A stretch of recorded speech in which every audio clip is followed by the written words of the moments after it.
On va passer à la partie internationale et économique, en commençant par une montée de la colère des peuples européens, que ce soit en Italie, en Espagne, en Grèce, en Irlande, contre l'Union européenne, contre Bruxelles ou contre Berlin. À votre avis, vers quoi se dirige-t-on sur la scène européenne? Alors, comme vous le savez certainement, il y a eu, d'ailleurs il y a 48 heures par rapport au début de cet entretien, il, il faut savoir que il y a eu une incapacité du Parlement grec à élire son président. Le système institutionnel grec est assez proche de la constitution de de la 4e République. Le président de la République est élu par le Parlement Le troisième tour, là, en fait. et dénué de pouvoir. Ils ne sont pas arrivés à se mettre d'accord, donc le Parlement est dissous, et donc des élections législatives anticipées sont convoquées. Dont l'extrême gauche va tirer sa... Dont l'extrême gauche tirerait, et a priori ça va se confirmer, donc Syriza, ce Tsipras. 27%. Exact. Alors, je vais vous dire une chose, je souhaite. Alors, évidemment, les marchés s'affolent, le FMI vient de suspendre son aide à la Grèce. Votez bien, hein. Voilà. Le mur de l'Ouest. Et Syriza parle d'ailleurs de renégociation de la dette, et le ministre De consolidation, tout à fait. allemand des Affaires étrangères dit qu'il n'en était pas question et que peu importe le vote des Grecs, la dette reste la dette. Mais voilà, il y a vol. Hum. Alors, en plus, ils n'ont rien à craindre de M. Tsipras. Les dirigeants de Syriza sont allés à Berlin, sont allés au FMI, sont allés je crois, au Brooklyn Institute. En tout cas, on fait le tour des think tanks américains pour dire qu'ils étaient un parti européen. C'est drôle d'ailleurs. Vu que l'Europe, c'est la puissance, la grandeur, et que aujourd'hui, on parle même de consolider l'Europe contre notre sujet précédent, contre l'immigration, etc. C'est quand même très drôle que des dirigeants d'un parti extrême gauche grec, pour avoir le droit de ne pas être insultés, doivent aller dans des think tanks américains pour dire qu'ils sont de bons Européens et qu'ils aiment l'euro. Je mets ça à votre sagacité. Tout le monde va peser tout son poids pour que ce parti se normalise, et ce parti est déjà en train de se normaliser ensuite, peut-être que face aux événements, face à la terrible réalité de la Grèce, parce que là, la Grèce nous inspire nous rappelle, pardon, ces vers que Victor Hugo déclamait sur la Serbie, quand elle était sous le joug ottoman. Quand cessera le martyre de cette héroïque petite nation? Ce qui a été fait à Athènes relève du crime, relève du simple, je crois que c'est 43% d'augmentation de la mortalité infantile depuis le début des plans d'austérité. Alors, faisons un petit point d'économie. L'austérité est toujours inutile. Toujours. Parce que l'austérité, c'est très simple. Vous frappez, suite à une crise économique, vous frappez des populations qui sont innocentes. Donc déjà, politiquement, vous manquez de justice et de justesse. Vous manquez à la légitimité et vous manquez même à la légalité parce que le droit pénal est toujours d'interprétation stricte, donc à toute faute, châtiment. Quand il n'y a pas de faute, pas de châtiment. Donc vous faites ce que le chancelier Browning a fait en Allemagne, ce qui a amené les nazis au pouvoir. Ça et le germanisme. Et nous, pendant ce temps-là, on a mis le Front populaire. C'est qu'il y a deux peuples qui sont peut-être pas faits pour raisonner pareil. Vous faites payer à des populations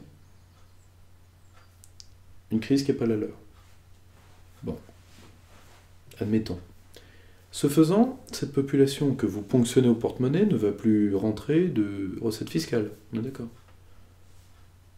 Vous allez rogner sur les services publics, et donc sur les salaires des fonctionnaires, enfin les traitements, etc. On est d'accord? Ce qui va faire encore moins de consommation, donc encore moins de croissance, donc encore moins de recettes fiscales. Et donc vous allez resserrer la ceinture, comme un abruti qui frappe comme un sourd. Ben voilà. Il n'y a pas plus con que ça comme raisonnement économique. Vraiment, là, on est dans l'extraction pétrolière pour le coup. Là, on creuse derrière les bas-fonds de la connerie. Là, c'est extraordinaire. Et donc, on demande aux Grecs de refaire. Au passage, je croyais que la crise de l'euro était terminée, que la Grèce c'était terminé. M'aurait-on menti? M'aurait-on menti? Admettons. Donc, si vous voulez, la seule chose que la Grèce peut faire, bon, la Grèce, ça a toujours été le même problème. Berlin ne veut pas de plan de soutien de la Banque centrale. Elle veut pas. Alors que le montant de la dette grecque en volume, en part de PIB, c'est très lourd. En volume, c'est rien. Mais ça a toujours rien été. C'est une toute petite affaire, la dette grecque. Le gros problème, c'est que Berlin veut pas. Pourquoi? Parce que Berlin veut que l'euro ponctionne la monnaie des États du Sud pour l'amener à elle. Donc paye le tribut impérial. Une sorte de nouveau STO, si vous voulez. Puisque dans la mentalité germanique, comme tout leur est dû, c'est normal de faire bosser les ploucs à leur place. Bon, très bien. Après, on me dira qu'ils ont fait des efforts avec les lois Hartz IV, etc. Les lois Hartz IV sont, pour un pays vieillissant, les lois Hartz IV sont une bêtise économique sans nom. Parce que vous avez la plupart des Allemands qui travaillent quasiment pour rien et qui en plus, ça ne leur apporte pas socialement. C'est-à-dire qu'ils n'auront pas de point retraite, ni de système de sécurité sociale dans la plupart des emplois low cost qu'on leur fait prendre. Dans un pays vieillissant, mais ils se préparent de belles années.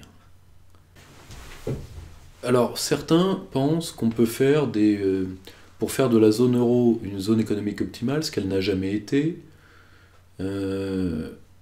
faire des revenus de transfert. Certains le pensent, pour éviter de sortir les mots magiques, qui est la dissolution de la zone euro. Je pense que ces gens-là ont eu des idées qui étaient entendables il y a 5 ans. Aujourd'hui, alors admettons, Monsieur Juncker, ancien tenancier je crois, de blanchisserie en gros, donc ancien Premier ministre du Luxembourg, Monsieur Juncker, là, il a prévu, vous savez, son superbe plan de 300 milliards. C'est un plan de 21 milliards, en fait. Avec un effet de levier de 1 à 11. C'est-à-dire qu'il espère, en injectant ces 21, il espère obtenir tout le reste, entre autres de l'initiative privée.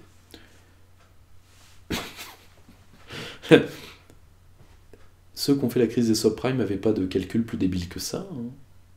C'est du même niveau. À ras du trottoir.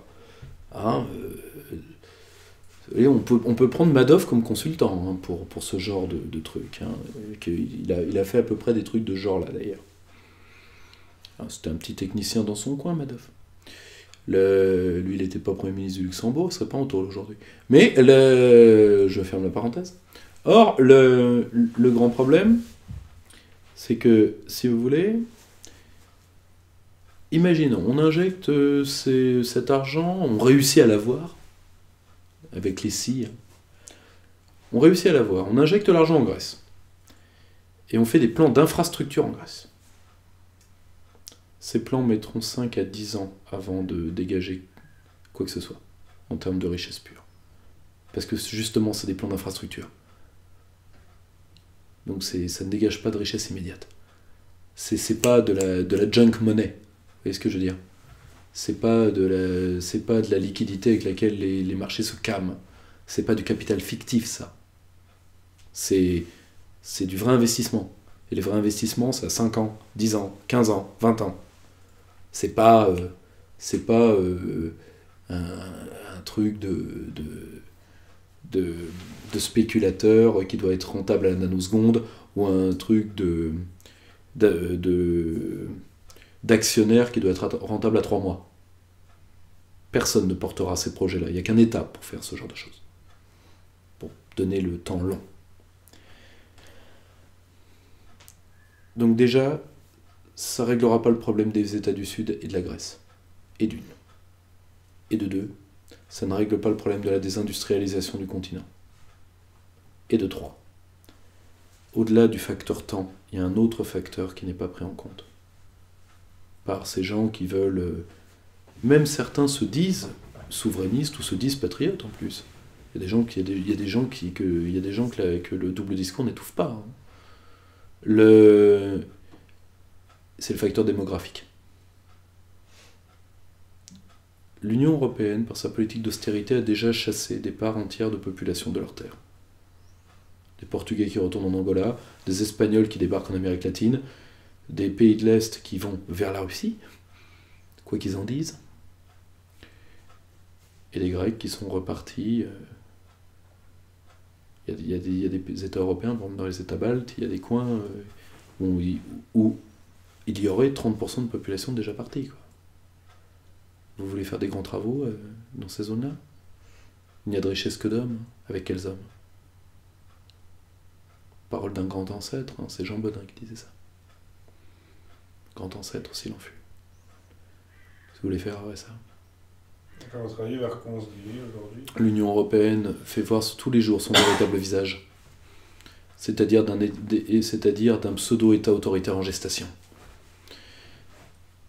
Elle va élargir par ses traités, disons, du partenariat oriental, la zone du grand marché transatlantique, vu que c'est aujourd'hui, et au passage, qui sont les plus fébriles partisans du marché transatlantique en Europe? Le haut patronat allemand. Ça, c'est pour ceux qui n'ont pas encore compris la martingale. Après, on me dira Schröder. Je rappelle que Schröder est payé par Gazprom. Et on parle pour qui nous paie. Voilà. Si vous voulez, il n'y a pas d'alternative interne à l'Union européenne. Tous les jours, ça devient un État de plus en plus autoritaire, qui va mettre en branle à la fois le fichage et le châtiment d'une partie de ses populations. Je crois d'ailleurs que l'Eurogenfor, la garde prétorienne de la commission, des mercenaires croates, pour beaucoup m'a-t-on dit, qui reprennent du service, hein, les tristes souvenirs de l'Ostacha croate, on va les envoyer en Grèce. Oui. C'est bien les mercenaires, parce que comme c'est pas leurs frères qui sont devant, au moins si la police grecque ne veut pas tirer sur ses enfants, bah eux ils tireront. Ils seront massacrés après, parce qu'ils sont en sous-nombre. Mais d'un côté, ils ont choisi. Je pleurerai pas dessus à titre personnel. Mais le grand problème, c'est que l'Union européenne va devenir... Voilà, c'est l'URSS. Rappelez-vous, je crois qu'un dissident soviétique avait fait une très très belle vidéo depuis l'Angleterre.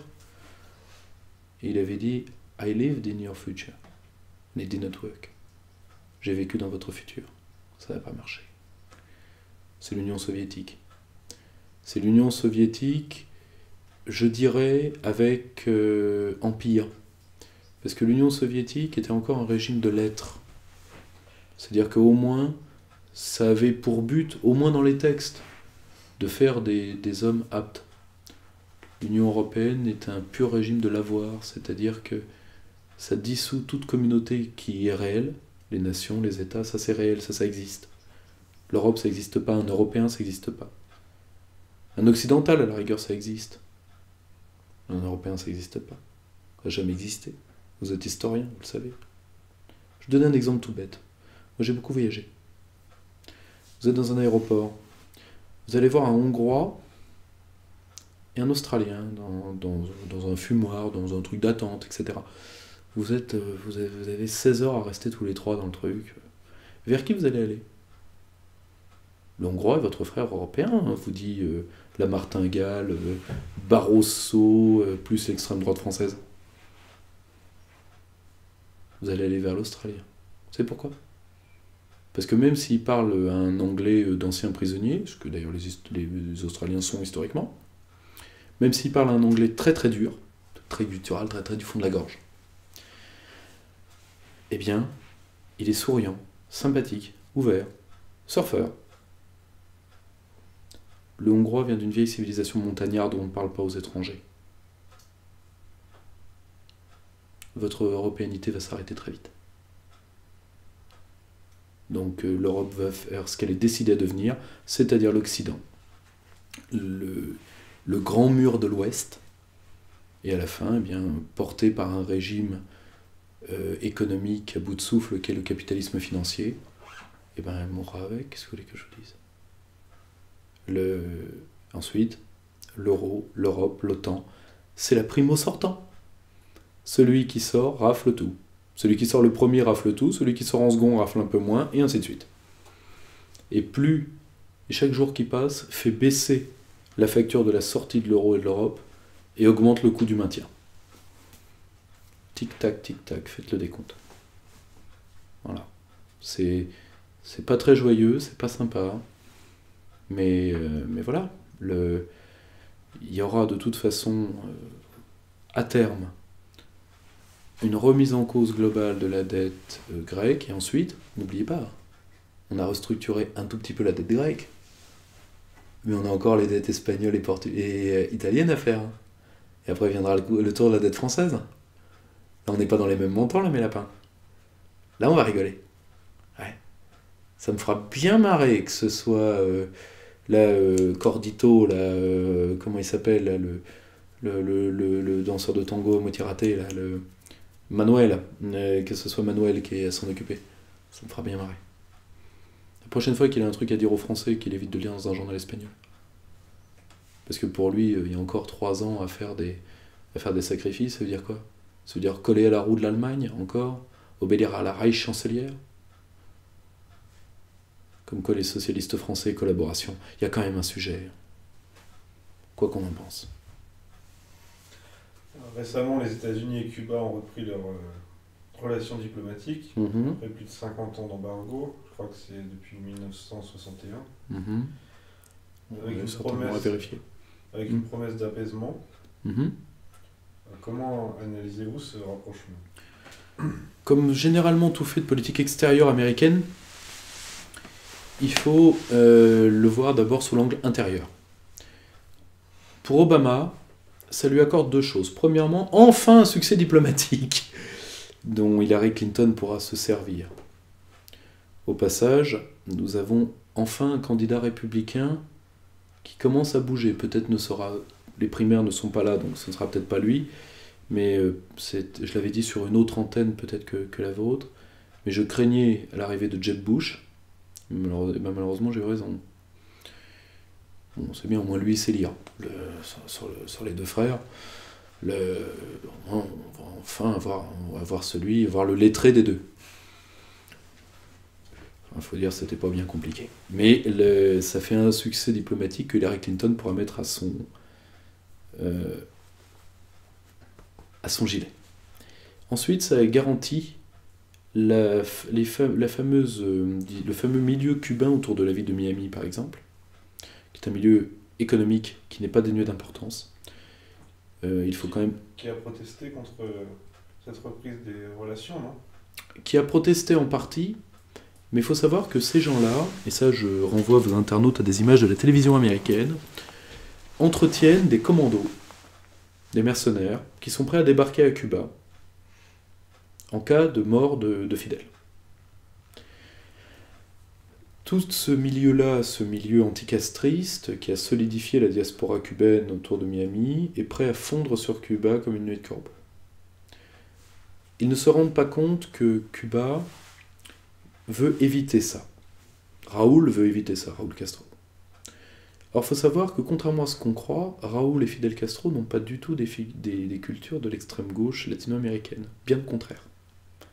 Quand ils étaient jeunes, ils étaient, comme Perón, des non-conformistes, voire dans le cas de Raoul Castro, un admirateur des régimes forts européens et particulièrement du régime italien. Donc si vous voulez, on n'est pas du tout dans gauchisme, tequila et gratte pourrie, on est chez les frères Castro, pas du tout. En plus, les 2 hommes, a priori, s'apprécient modérément, Raoul et Fidel. à la stratégie, disons, très multipolaire de Fidel Castro succède une stratégie qui, à mon avis, est une stratégie d'atterrissage en douceur de la part de Raúl Castro. C'est très mauvais pour la Russie, qui avait repris une coopération militaire avec Cuba. Je pense que si les Américains vont jusqu'au bout et si ce rapprochement ne se regèle pas, parce que c'est encore très récent, les Américains vont enfin voir la peau de Cuba, alors que bon, qu'on déteste ou qu'on aime pas Castro, déjà on n'a pas à aimer ou à pas aimer un dirigeant étranger. Il convient au peuple cubain, le peuple cubain n'a pas tenté de le renverser que je sache, donc pour l'instant c'est une affaire cubaine. Et si vous voulez, pour être tout à fait franc,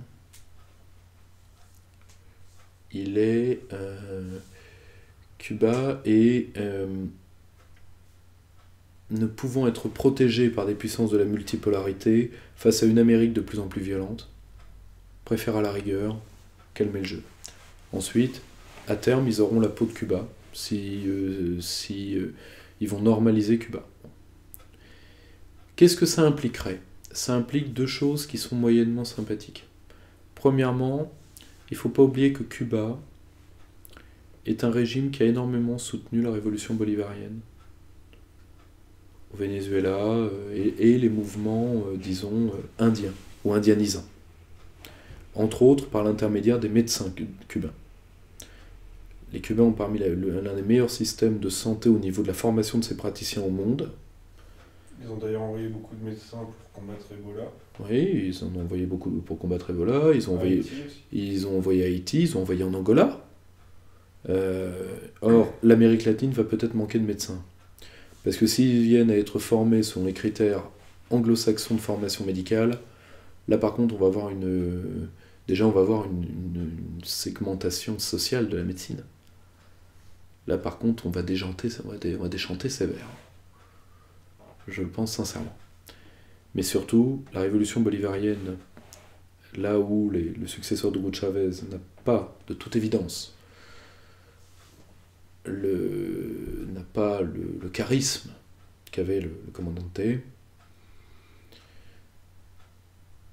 les régimes indianisants et disons très socialisants se trouvent amoindris par une perte potentielle qui n'est pas encore actée. Je dis ça peut du soutien cubain. Et Hillary Clinton va en campagne avec une fleur au fusil. Voilà. Un mot maintenant sur la crise d'échange en Russie. C'est une question de notre rédacteur Guillaume. Il vous demande de commenter la situation du rouble actuellement. Alors si vous voulez, je ne vais pas reprendre ce qui a été fait, à mon avis, plus que brillamment et bien mieux que je ne saurais le faire, par Jacques Sapir, par chacun dans son coin, Jacques Sapir, Philippe Murer et Vincent Brousseau. Vincent Brousseau de l'UPR. Si vous voulez, les États-Unis ont utilisé un fait simple qui est que beaucoup d'entreprises russes avaient des prêts en dollars à maturité qui devaient être réglés au mois de décembre. Donc c'est pour ça que le rouble a dévissé par rapport au dollar. Très peu par rapport, enfin beaucoup plus que par rapport au yen ou à l'euro. Ensuite, on a eu, si vous voulez, le rouble. Il y a eu une spéculation lourde contre le rouble et une spéculation qui s'est retournée contre ces spéculateurs. C'est très, si vous voulez, sur les angles techniques, si vous voulez, ce travail-là a déjà été fait de commentaires.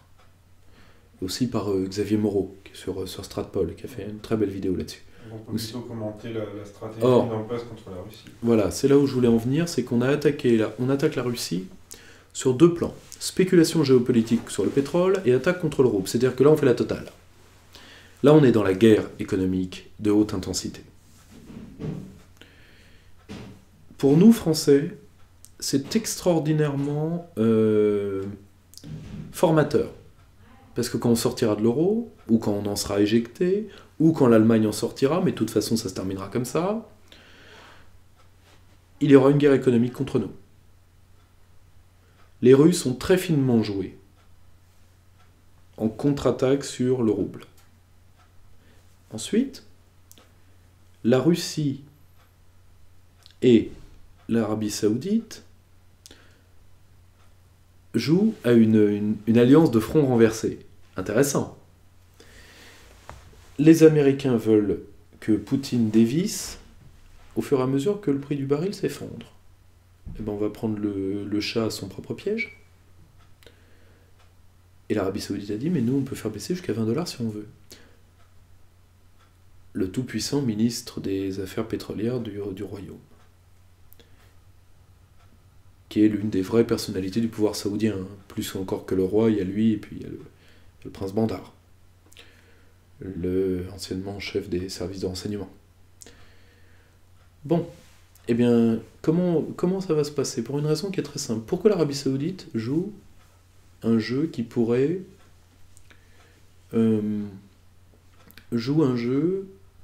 qui pourrait jouer contre l'Amérique?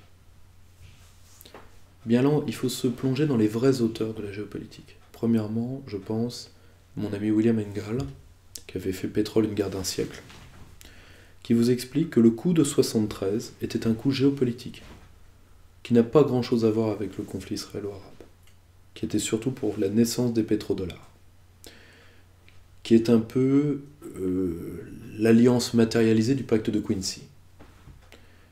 Toutefois, on a toujours dit que l'Arabie Saoudite n'existe que par ce que les Américains le veulent bien, c'est pas vrai. Là, je vous renvoie à Robert Baer, Or Noir et Maison Blanche. Les Saoudiens ont acheté une large part du Congrès américain, et particulièrement une large part du Congrès républicain. Et par exemple, un des grands émergeurs auprès des Saoudiens, qui est le républicain McCain, grand ami du royaume. Très bien. Vous voyez le problème? En réalité, il y a un lien symbiotique pervers entre l'Arabie Saoudite et les États-Unis. Or, quel est le but de l'Arabie Saoudite? S'attaquer à la Russie? Non. Les Saoudiens s'attaquent à la Russie en exportant leur forme qui est la plus violente des formes de l'islam politique, mais en dehors de ça, l'Arabie Saoudite a déjà tellement d'ennemis. Le prince Bandar, je crois, avait menacé à demi-mot la Russie, mais je ne suis pas sûr qu'il avait les moyens de ses prétentions. Des Jeux Olympiques. Tout à fait. Je ne suis pas sûr que le personnage avait les moyens de ses prétentions. Mais néanmoins, l'Arabie Saoudite fournit le nombre adéquat de tarés et de terroristes pour attaquer les régions du Caucase. Le problème, c'est que maintenant, il tombe face, à des gens qui n'ont pas peur d'utiliser leurs méthodes contre eux. Et je ne parle pas de la Russie, je parle de Kadyrov et de ces Tchétchènes, qui utilisent les méthodes de guerre tchétchènes qui ne sont pas d'un droit de l'hommisme échevelé. Il faut le reconnaître. En tout cas, il ne faut pas tomber vivant entre leurs mains, en tout cas. Et donc, si vous voulez, l'Arabie Saoudite, c'est pas tout à fait son but. L'Arabie Saoudite, elle a premièrement un but qui a été magnifiquement souligné par Jacques Sapir, qui est d'essayer d'attaquer la filière américaine du gaz de schiste, car justement le gaz de schiste permet à l'Amérique, au-delà du fait d'être une bulle, il y a une part existante du gaz de schiste. Il y a une large part surestimée, et qui a fait l'objet d'une spéculation, à mon avis, effrénée. Mais il y a une part existante qui pourrait permettre à l'Amérique de dénouer une partie de ce nœud symbiotique dont je vous parlais, de ce nœud symbiotique pervers. Et l'Arabie Saoudite, elle n'a pas envie. Elle n'a pas envie du tout. Je vous rappelle que d'un point de vue coranique, ils sont shérifs de la Mecque. Ils ne sont pas descendants du prophète. Ils ont un droit de garde des lieux saints, point barre.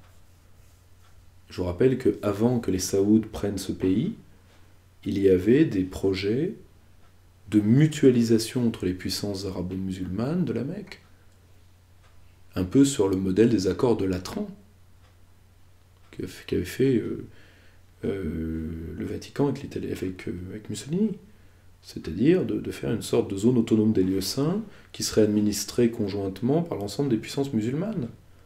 Ça, les Saouds n'ont pas du tout envie, parce que les Saouds, ils ont deux principaux revenus géopolitiques, qui sont le pétrole, de très loin.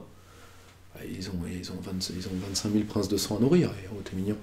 Mais ils ont également le Hajj, donc le pèlerinage, et tous les revenus que dégage le Hajj. Bon. Donc, l'Arabie Saoudite veut maintenir son lien avec les États-Unis, donc écraser cette filière-là, et plus le pétrole baissera, plus le gaz de schiste sera non rentable. On est d'accord, parce que ça nécessite quand même plus d'investissement.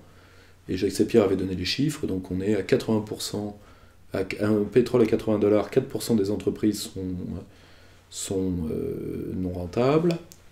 Un pétrole à $70, c'est 26%, un pétrole à $60, c'est plus de 50%. Mais là, bon, il avait magnifiquement, je vous renvoie à la vidéo de Jacques Sapir. Je vais rajouter un argument qui n'a pas été traité jusque-là, mais qui, moi, me paraît très important, et très important pour nous, Français. Il y a 2 pays qui vont être par terre, si ça continue, si cette guerre du pétrole continue. À mon avis, les Américains vont siffler la fin de la récré, parce qu'eux aussi sont une puissance pétrolière. C'est le Venezuela et l'Iran. Or, comme vous le savez, moi je pense que, et je ne suis pas le seul, comme entre autres les brillants écrits de Maître Aslani, un grand spécialiste de l'Iran, que l'Iran va rentrer dans le jeu occidental. Et d'ailleurs, elle est en train de plus en plus. J'ai été traité de fou il y a 1 an quand je l'ai dit, maintenant je le suis de moins en moins. Mais c'est normal. Si vous voulez, le blocus fait contre l'Iran aurait fait plier n'importe qui. Donc l'Iran a des intérêts iraniens. Ils n'ont pas une révolution. Ils estiment qu'ils ne sont plus garants d'une révolution mondiale. Ils veulent garder l'intégrité de la puissance iranienne. Et c'est leur droit. Et donc ils doivent jouer avec tout le monde, avec les Russes et avec les Occidentaux. Les Saoudiens voient d'un très mauvais œil ce rapprochement. Pourquoi ? Parce que les Saouds n'ont pas les moyens d'être la grande puissance sunnite dont nous parlions dans notre dernier entretien. Ils n'en ont pas les moyens. Ils n'ont pas de développement. C'est quoi l'Arabie Saoudite ? C'est des princes, du pétrole. Bon. Il n'y a pas de développement. Il y a très peu de haute technologie. C'est pas les insulter que dire ça. C'est un pays qui vit un syndrome hollandais. Bon. Contrairement à la Russie. Je rappelle que le gaz et le pétrole, c'est 12% du PIB russe à peu près, entre 12 et 14%, à peine. L'Arabie Saoudite, c'est pas ça du tout. Bon. Ils voient d'un très mauvais œil ce rapprochement, et donc, en abaissant le prix du pétrole, ils affaiblissent l'Iran. Ils le savent. Bon. Ensuite, pour nous, Français, il y a un autre pays qui va être par terre si ça continue, et qui est allé pleurer à l'OPEP, et ça, par contre, pour nous, c'est très dangereux, c'est l'Algérie. Parce que comment acheter la paix sociale en Algérie sans le pétrole? Très difficile à dire. Très difficile. Donc voilà. Si vous voulez, la stratégie qui est en place contre la Russie, une stratégie de guerre économique totale, dont les Américains n'ont plus les moyens. La Chine a décidé de supporter une part de l'effort de résistance économique russe. Les Chinois l'ont annoncé. À mon avis, ce sera modique, mais ça implique une chose. Ça implique que Poutine ne pliera pas, il a 400 milliards à peu près de réserve de change, donc le rouble, faut pas trop s'inquiéter. Il a de quoi influer dessus, il n'y a pas de souci. Déjà, il a déjà largement commencé. Non.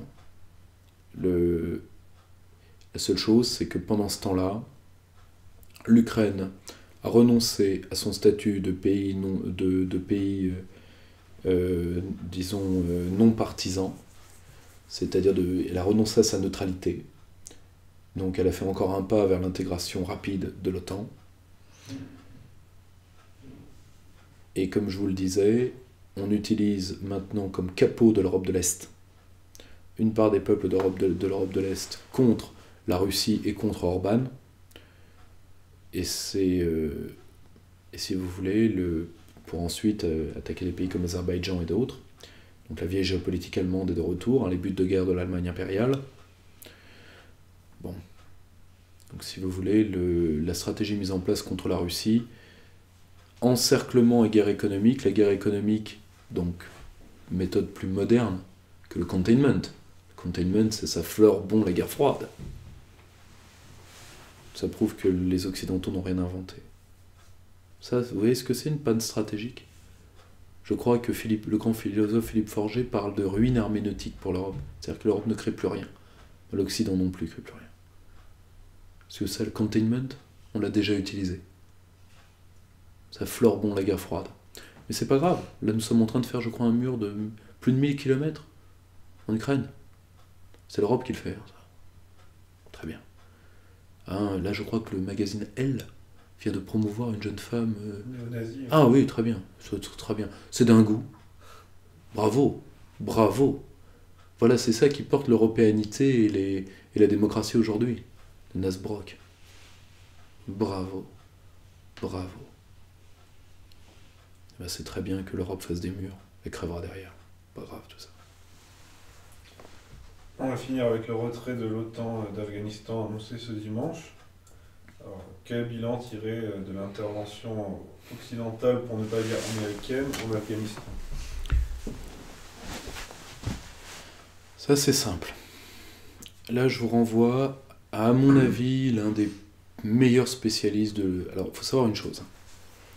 La complexité est une ligne en géopolitique. Vous avez quelque chose de très complexe, qui est l'Europe centrale et orientale. Vous avez quelque chose d'encore plus complexe, ça s'appelle le Caucase. Et vous avez la reine des complexes, et une ligne, qui est l'Asie centrale. Le meilleur spécialiste, à mon sens, de ça, c'est René Cagnat, le colonel de l'armée française, un de mes amis. Un mec formidable, qui lui parle une partie des langues là-bas, il est vide d'ailleurs. Et il a écrit sur l'Afghanistan les 5 piliers de la bêtise, ouvrage aux éditions du Rocher que je vous conseille. En réalité, je vous dirais que tout est un échec en Afghanistan, sauf une chose. Alors on commence par quoi? Les échecs ou la réussite? Les échecs.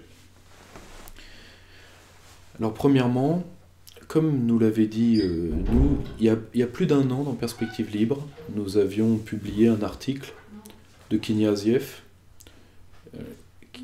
Kniaziev, en Russie, c'est l'homme qui est un des grands formateurs de la lutte anti-drogue. Car, vous savez, l'Organisation de la coopération de Shanghai est avant tout préoccupée par la lutte anti-narcotique en Asie centrale. Pourquoi? Parce que, quels sont parmi les 3 pays au monde où il y a le plus de toxicomanes? Vous avez l'Iran et la Russie. D'où vient l'héroïne? L'héroïne vient de 2 zones majoritaires.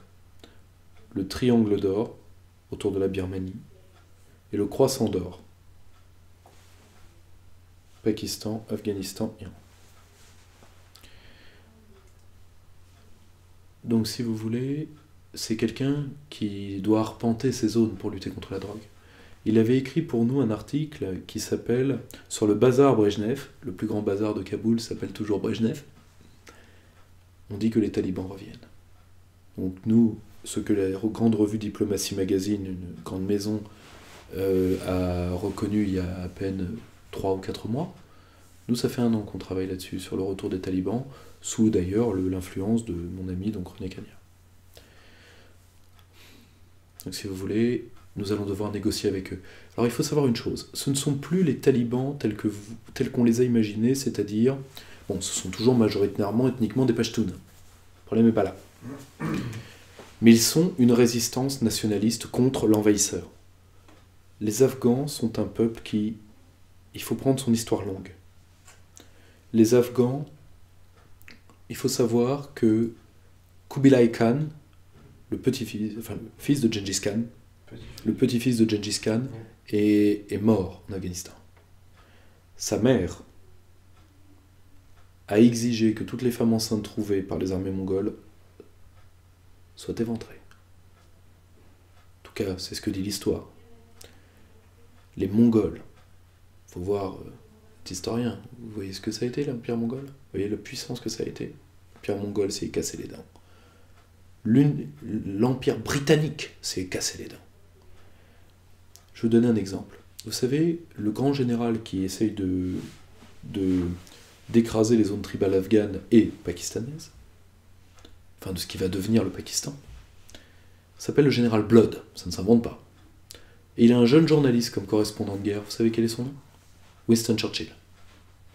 Et Winston Churchill écrit « Les Khan contre les Khan et tous contre nous ». Khan, ça veut dire seigneur de guerre. Enfin, ça veut dire seigneur. Mais donc c'est seigneur de guerre. Et si vous voulez, les Khan contre les Khan et tous contre nous. Dans le Pashtun Wali, qui est le code d'honneur des Pashtuns, il y a plusieurs valeurs cardinales, il y en a 4, et parmi lesquelles l'hospitalité et la vengeance. Donc une affaire d'un cheval volé peut tourner au massacre de toute une vallée. Mais par contre l'ennemi extérieur, ils savent se liguer. Or pour les Afghans, les talibans d'aujourd'hui sont une composante ethnique majoritaire qui représente la résistance de la terre afghane face à l'envahisseur occidental. Oui, ratage complet. Ils sont beaucoup moins idéologisés que ces étudiants fanatisés des madrasas pakistanaises. Beaucoup moins. Ensuite, on peut me dire, est-ce qu'ils sont toujours rigoristes en termes musulmans? Oui, mais Massoud aussi l'était. Massoud qu'on aimait tant, Massoud c'est un Afghan du cru. Alors il était sympa, il était extrêmement cultivé, hein, lycée français de Kaboul. Hein. Et d'ailleurs les Américains le détestaient parce qu'il l'appelait l'homme des Français. Faut jamais l'oublier. Parfois il corrigeait ses hommes en français et il écrivait toujours en français. Alors il portait ce très joli grand béret qui s'appelle le Pakol.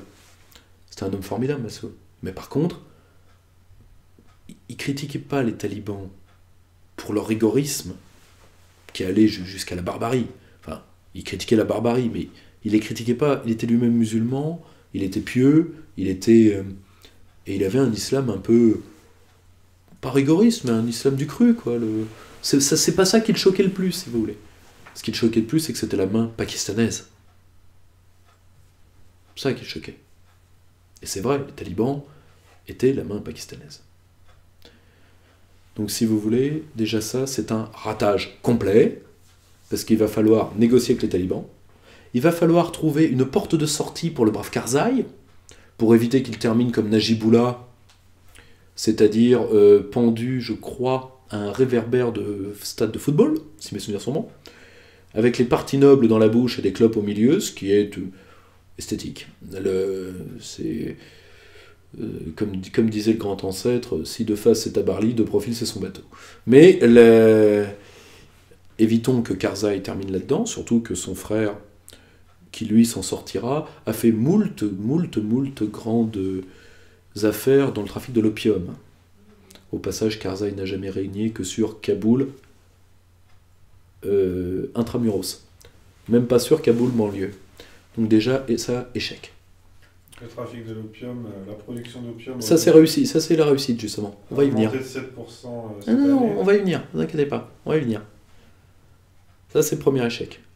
Deuxième échec, le nation building, le state building américain, comme en Irak, les bonnes théories à la con de création ex nihilo d'un État et d'une nation effondrées.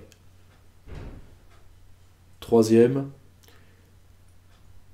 regardez pour ce pauvre petit pays tout ce qui se bat à ses frontières.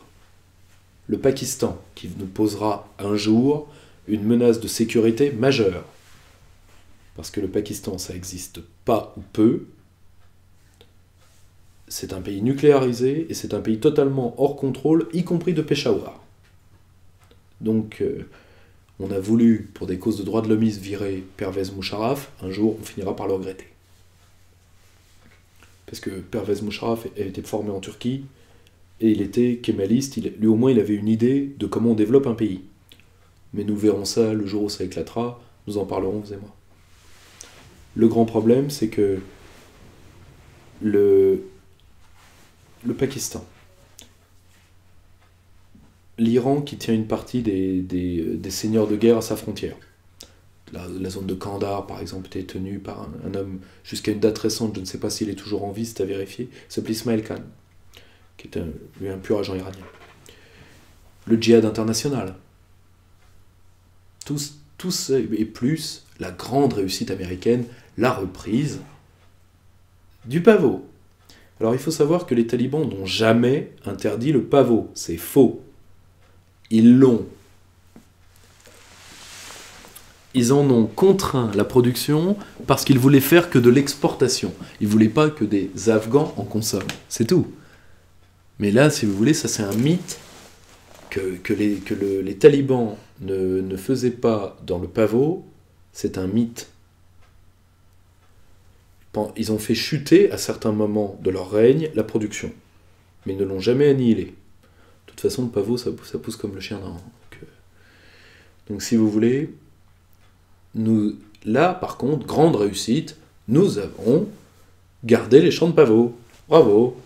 Ah, c'est vrai, la production repart de plus belle. Et le pire, nous n'avons même pas fait le minimum pour en sortir ces paysans. Je vais vous donner un exemple simple. Le prix des baux ruraux, c'est-à-dire le prix de location des terrains agricoles, est calculé dans certaines provinces afghanes sur le prix du pavot.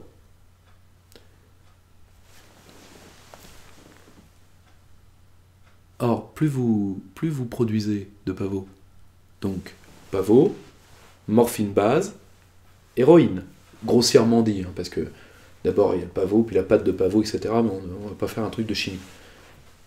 Plus vous en produisez, plus le prix baisse, donc plus le prix de vos baux ruraux baisse, mieux vous vivez.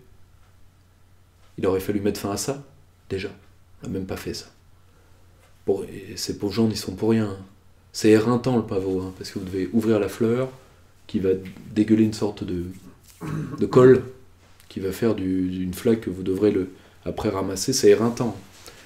Or bravo, grâce à l'Occident, cette fois-ci, le pavot est reparti à plein poumon. Je rappelle juste que je ne m'étendrai pas sur le sujet, mais pour qu'on arrête le trafic de drogue, il faudrait peut-être que certaines grandes puissances, et une en particulier, arrêtent de l'utiliser comme moyen de guerre.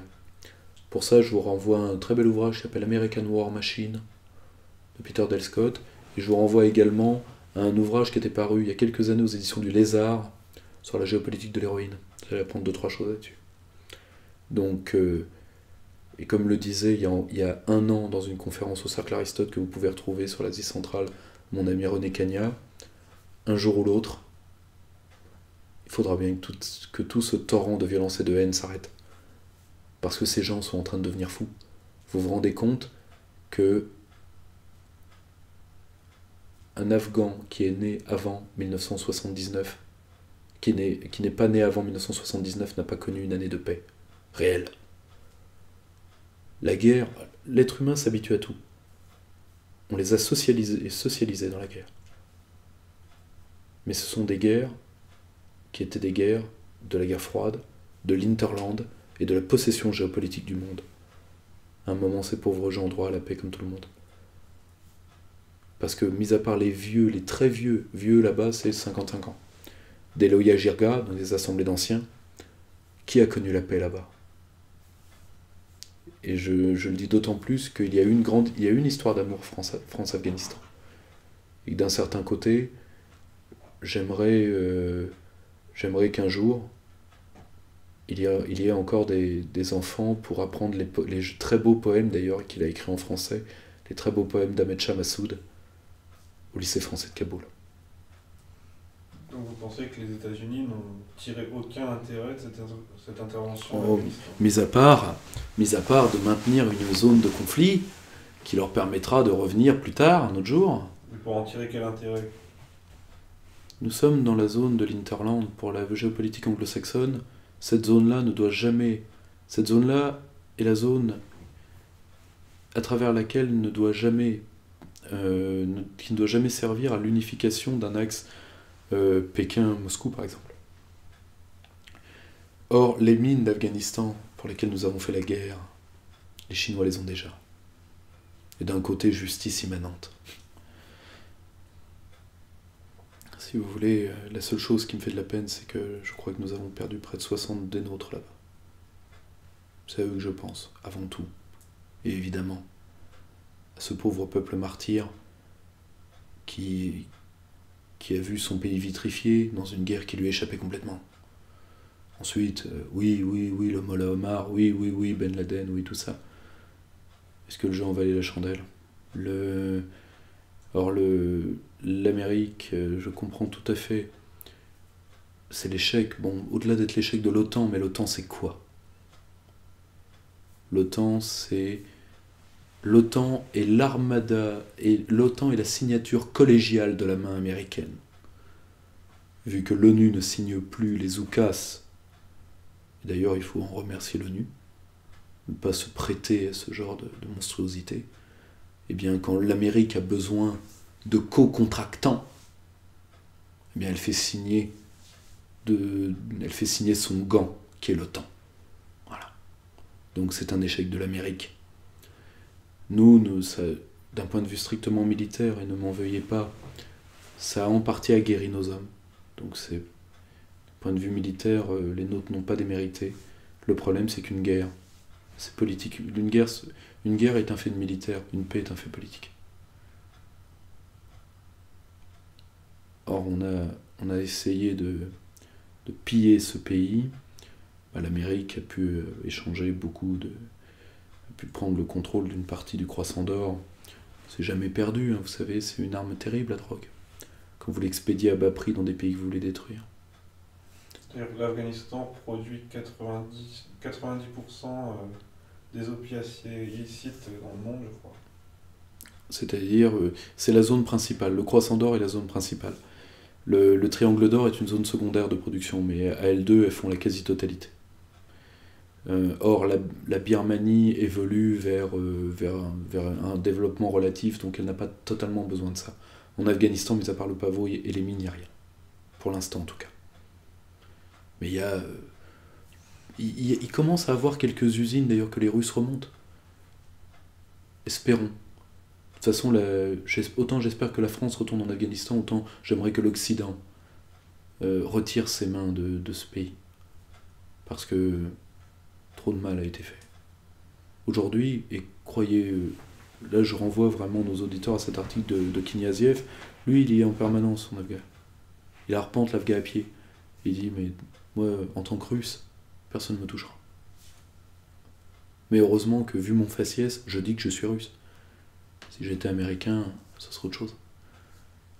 Je pense qu'à un moment, à force d'être doué pour se faire détester, on finit par payer les conséquences de ses actes. Donc, qu'on laisse ce pauvre pays en paix.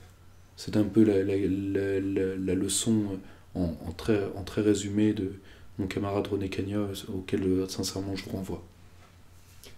On va rester là pour ce mois-ci. Merci Pierre-Yves Rougeron. Merci à vous. Et on donne rendez-vous à nos auditeurs le mois prochain pour un prochain grand entretien. Merci beaucoup.